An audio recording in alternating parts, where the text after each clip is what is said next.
Hello दोस्तों, नमस्कार, जय हिंद। मैं अरविंद सिसोदिया एक बार पुनः आप सभी का हार्दिक स्वागत करता हूं सत्यकेतु डिफेंस एकेडमी के ऑनलाइन प्लेटफॉर्म पर। दोस्तों, आज का जो हमारा टेस्ट पेपर सॉल्यूशन है वो 47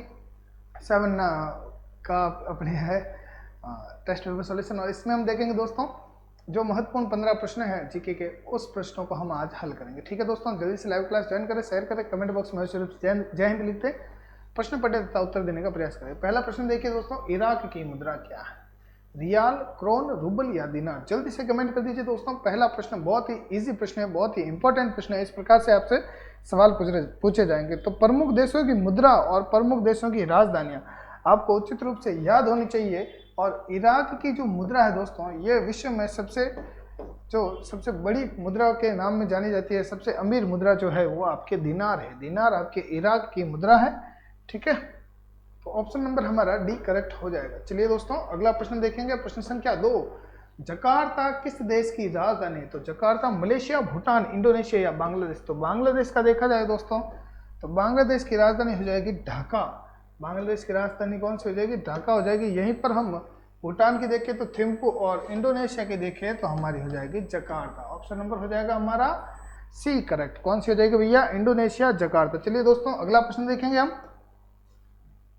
प्रश्न संख्या तीसरा प्रश्न पूछा है इटली की राजधानी। तो इटली की राजधानी भैया कौन सी हो जाएगी? पेरिस हो जाएगी आपके फ्रांस की, ब्राजीलिया हो जाएगी ब्राजील की। और आगे बढ़ेंगे तो इटली की राजधानी हमसे पूछी है। इटली की राजधानी हो जाएगी आपके एम्स्टर्डम, रोम आपके इटली की राजधानी हो जाएगी। ऑप्शन नंबर डी आपका करेक्ट हो जाएगा। ठीक है, बढ़ते हैं आगे अगले प्रश्न की ओर। प्रश्न संख्या 4, रिंगिट किस देश की मुद्रा है? रिंगिट किस देश की मुद्रा? मलेशिया, फिलीपींस, पाकिस्तान या इंडोनेशिया? जल्दी से कमेंट कर दीजिए किस देश की मुद्रा रिंगिट है। ठीक है दोस्तों, तो देखा जाए ऑप्शन नंबर जो ए है वो इसमें बिल्कुल करेक्ट दिया हुआ है। हालांकि आपको अलग अलग स्थानों पर अलग अलग मिलेगी मुद्राएं। कुछ किताबों में कुछ लिखा हुआ, कुछ किताबों में कुछ लिखा हुआ, परंतु जो मैं यहाँ पर आपको जो दे रहा हूँ ये आपके एकदम करेक्ट में से करेक्ट होंगे। ठीक है, प्रश्न संख्या 5, फ्रांस की मुद्रा का नाम? यूरो, येन, रुपये या पौंड? जल्दी से कमेंट कर दीजिए दोस्तों। प्रश्न 5वां, फ्रांस की मुद्रा का नाम। फ्रांस की मुद्रा भैया क्या हो जाएगी? फ्रांस की मुद्रा हो जाएगी यूरो। यूरो आपके फ्रांस की मुद्रा है। ऑप्शन नंबर ए हमारा करेक्ट हो जाएगा। चलिए दोस्तों, अगले प्रश्न की ओर बढ़ते हैं, देखते हैं अगला प्रश्न हमारा क्या होगा। प्रश्न है अगला प्रश्न संख्या 6, कनाडा की राजधानी। तो कनाडा की राजधानी हो जाएगी आपके ओटावा। क्या हो जाएगी? ओटावा कनाडा की राजधानी हो जाएगी। ऑप्शन नंबर ए करेक्ट हो जाएगा, ओटावा कनाडा की राजधानी। चलिए भैया, प्रश्न संख्या 7 देखेंगे। प्रश्न संख्या 7 में पूछा है जापान की मुद्रा का नाम? डॉलर, युआन, येन या रूबल? तो येन आपके कहाँ की हो जाएगी?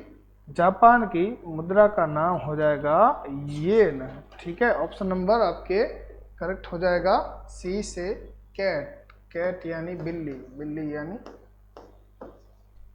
मिन्नी। ऑप्शन नंबर हमारा सी करेक्ट हो जाएगा। प्रश्न संख्या 8, लक्षद्वीप की राजधानी कहाँ अवस्थित है? लक्षद्वीप की राजधानी कौन सी है भैया? लक्षद्वीप की राजधानी कौन सी? कवारती, दमन, पोर्ट ब्लेयर या सिलवासा? जल्दी से कमेंट कर दीजिए भैया, लक्षद्वीप की राजधानी कौन सी है? आराम से कमेंट कीजिए, सोच समझ के, क्योंकि इजी प्रश्न है। बाकी मैं रुकता नहीं आपके लिए, बाकी मैं हाथों हाथ आपको आंसर दे देता। जल्दी से कमेंट कर दीजिए सभी लोग मिलकर कि लक्षद्वीप की राजधानी भैया कवारती। जल्दी से कमेंट कर दीजिए भैया, लेट मत कीजिए। पोर्ट ब्लेयर कहाँ की राजधानी होगी भैया? पोर्ट ब्लेयर हो जाएगी आपके अंडमान और निकोबार की। और अंडमान और निकोबार पर एकमात्र हवाई अड्डा जो है वो पोर्ट ब्लेयर नाम से ही हवाई अड्डा है। ठीक है, चलिए दोस्तों, तो प्रश्न संख्या 8 में क्या पूछा गया हमसे कि लक्षद्वीप की राजधानी कहाँ अवस्थित है? लक्षद्वीप की राजधानी हो जाएगी कवारती। ऑप्शन नंबर हमारा कौन सा करेक्ट हो जाएगा भैया? ऑप्शन नंबर ए से एप्पल हमारा करेक्ट हो जाएगा। ए से एप्पल, एप्पल यानी सेब। ठीक है, चलिए कोई समस्या नहीं। बढ़ते हैं अगले क्रम की ओर देखते हैं। अगला क्रम, अगला प्रश्न क्या होगा हमारा? अगला प्रश्न संख्या कितनी है भैया? प्रश्न संख्या 9 है। पूछा है निम्न में से कौन सा वेद कर्म कांड पर आधारित है? ये अच्छा सवाल है। तो सामवेद देखा जाए तो भारतीय संगीत का जनक यजुर्वेद करेक्ट आंसर होगा आपका। यजुर्वेद कर्म कांड पर आधारित है। कर्म कांड पर आधारित यजुर्वेद है। इसमें आपके विधियों का वर्णन दिया हुआ, किसके? यज्ञ की विधियों का वर्णन दिया हुआ है। अथर्ववेद तंत्र मंत्र वाला है।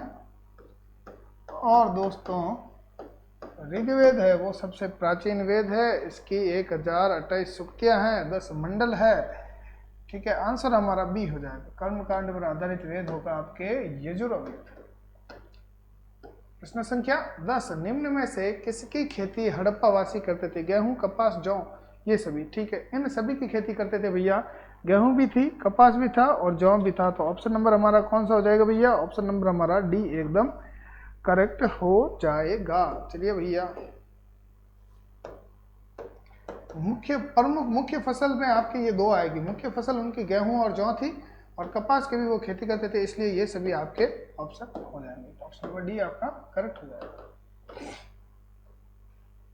प्रश्न संख्या 11, हड़प्पा कालीन स्थल लोथल किस नदी के किनारे स्थित है? प्रश्न क्या है? हड़प्पा कालीन स्थल जो लोथल है, लोथल जो पुरातात्विक स्थल मिला है, वो किस नदी के किनारे अवस्थित है? तो लोथल भैया आपके भोगवा नदी के किनारे गुजरात में अवस्थित है।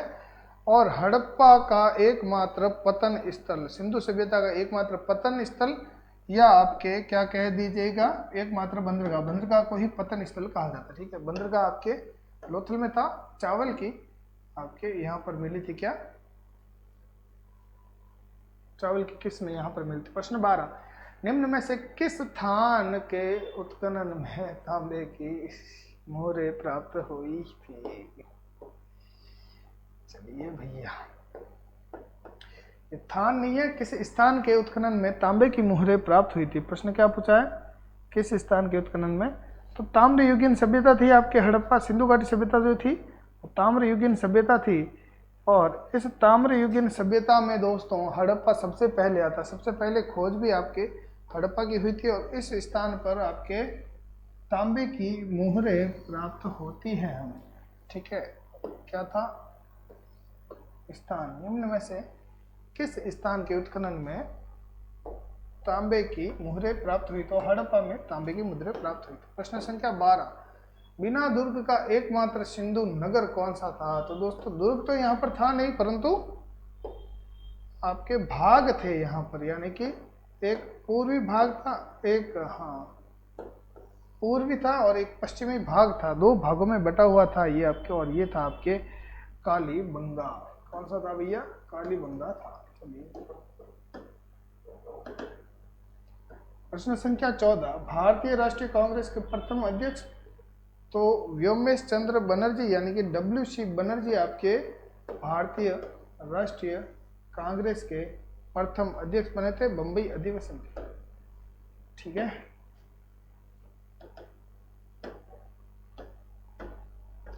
प्रश्न 15, ऑस्कर अवार्ड का संबंध किस क्षेत्र से है? तो दोस्तों ऑस्कर अवार्ड दिया जाता है जो सबसे अच्छी फिल्म होती है उसे। तो फिल्म से संबंधित आपके आराम से हो जाएगा, यानी कि फिल्म या सिनेमा से संबंधित ऑस्कर अवार्ड हो जाएगा। प्रश्न संख्या 15 कंप्लीट। चलिए दोस्तों, तो आज का जो 47 वाला टेस्ट पेपर सॉल्यूशन है वो कंप्लीट हुआ। कल पुनः इसी समय मुलाकात करेंगे, तब तक के लिए धन्यवाद। जय हिंद और जय भारत।